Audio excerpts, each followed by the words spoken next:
physiologist with Applied Fitness Solutions. On today's Fit Clip, we're going to talk a little bit about unstable surface training. If you follow our written blog through our website, AFS practitioner Jared Freeman wrote a blog this past week on training on top of unstable surfaces like stability balls like this, or for example, half stability balls like this, so a ball cut in half, it's called a BOSU. There are things called wobble boards and dyno discs. Basically, they're surfaces that are unstable and cause your body to have to stabilize. Proponents of these types of training devices will tell you all kinds of wonderful things about what they can do from a performance perspective, from a core activation perspective, and from an intensity of workout standpoint. The problem is, none of these claims have ever been substantiated in research.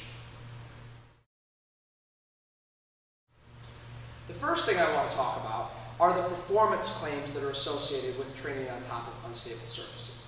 And I can sum this up in a pretty short sentence. Since every sport, for the most part, is played on top of solid ground, training for a sport on top of non-solid ground does not have any carryover. Unless you play your sport on a moonwalk or the moon, training on top of one of these to perform better on top of this isn't going to work so well. And that's exactly what the research shows. Everybody loves the word core, right? Abs, lower back, core. Core is important. Core is important for sport. Core is important because we want it to look better.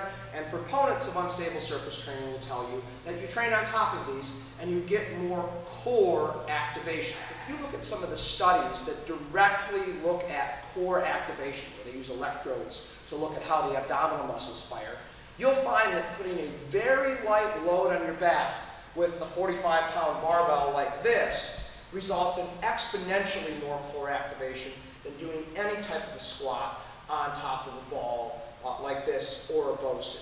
So you don't get more core activation from standing on top of one of these. Now, what about a more intense workout? Do you get a more intense workout when you incorporate these? Not typically, particularly if you're standing on top of it, because your body is so concerned with doing the circus-like balancing act of staying on top of the ball that it never really challenges any of the true fitness systems of the body. It never challenges the cardiovascular system. It never really challenges the muscular system except from a balance perspective. So you would be better off to do a higher intensity body weight calisthenic-based workout, squats, burpees, push-ups, crunches, than doing anything related to these balls. Most of the time, from what I see from members of gyms, as well as unfortunately sometimes personal trainers in gyms, is they have their clients performing things that look more like circus acts than actual exercises. And don't get me wrong, it looks like some really cool stuff. I probably couldn't do any of that really cool stuff, and I really don't want to do any of that really cool looking stuff because it doesn't do anything to improve my physical fitness. It doesn't do anything to improve my body composition. It's just a circus trick. So even though training on this might look like a good idea, I'd suggest you just get to the side and worry about regular old exercise.